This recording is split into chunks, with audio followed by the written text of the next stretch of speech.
শুভ সকালের অনেক শুভেচ্ছা জানিয়ে সরাসরি চলে যাই ভিডিওতে। তো দেখতে পাচ্ছি এখানে রান্না হচ্ছে, কারণ এখানে হচ্ছে ভোগের প্রসাদ। হ্যাঁ, পুজোর নিমন্ত্রণ ছিল শুক্রবার সন্তোষী মায়ের পুজো। সেখানে ভোগের প্রসাদ রান্না করতে পেরে বেশ ভালো লাগছিল আমার।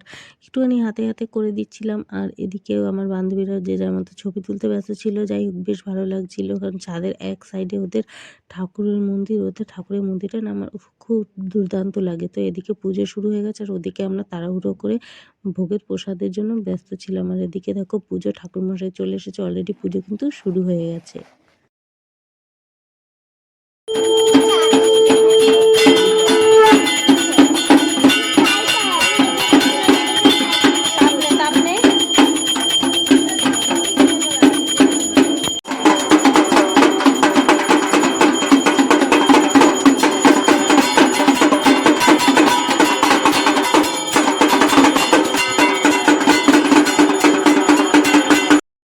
আর পুজো প্রায় শেষের পথে, এর জন্য এখানে সব কুচে-কাচাকে ডেকে আনলাম, কারণ এখানে হচ্ছে আরতি, তার জন্য ঠাকুরের আশীর্বাদ নেবে, একটু তাপ নেবে, তার জন্য সবাইকে এখানে ডেকে নিয়ে এসেছিলাম। আর সন্তোষী মায়ের পুজোতে যে এত নিয়ম কানুন আছে, সত্যি ওদের বাড়িতে না গেলে যেন আমি জানতেই পারতাম না। তাও এখানে ও বলেছিল ৮টার বাচ্চা থেকে এরকমভাবে পায়ে জল দিয়ে ওদের পা পরিষ্কার করে ওদেরকে বসিয়ে ঠাকুরের সামনে বসে ওদেরকে খাওয়াবে।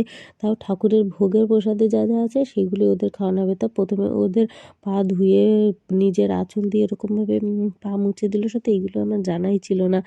তার মধ্যে আমার দুটো বাচ্চাও আছে, মেয়ে বাচ্চা, কারণ আমার একটা মেয়ে আর আমার বান্ধবীর একটা মেয়ে, আর সবাই ছেলে, ৬টা ছেলে, আর তার মধ্যে দুটো মেয়ে। তো ওদেরও এরকমভাবে করলো, বেশ বেশ ভালো লাগছিল। সত্যি এত নিয়মকানুন, সত্যি ওদের বাড়িতে না গেলে আমি কিছু যেন জানতেই পারতাম না। যাই হোক, ওদের পা মুছিয়ে দিয়ে ওদেরকে ঠাকুরের সামনে ওদেরকে এইভাবে বসিয়ে ওদেরকে খাওয়াতে দিল। আর এই ৮টা বাচ্চাকেই শুধু ঠাকুরের সামনে এইভাবে ভোগের প্রসাদ খুব যত্ন সহকারে ওদেরকে খাওয়ানো হবে। আর ওদের ভোগের প্রসাদের মধ্যে যা যা ছিল সব কিছুই খেতে হবে, একটু একটু করে খেতে হবে। আর লাস্টে ছিল সবার জন্য যেটা পোলাও আর আলুর দম, সেটাও ওদেরকে খাওয়ানো হবে। আর আমাদের যারা স্পেশাল যারা রয়েছে, মানে যারা গেস্ট রয়েছে, তাদেরকে উপাসে খেতে দেওয়া হবে। তাদের মধ্যে ছিল অন্য পোলাও আলুর দম। আর ওদের তো ভোগে যা যা আছে সব কিছু খাওয়ানো হবে। আর সবথেকে মজার বিষয় হচ্ছে এটা যে ওদের খাওয়ানোর পরে ওদের ছিল স্পেশাল, ওদের জন্য ছিল গিফট। আর গিফটের মধ্যে ছিল দুটো খাতা, পেন, পেন্সিল, ইরেজার, কাটার। যাই হোক, বাচ্চাদের সবার খাওয়ার পরে ওরা যে গিফটও পাবে, তার জন্য ওদের আরও একটা বেশি আনন্দ হচ্ছিল।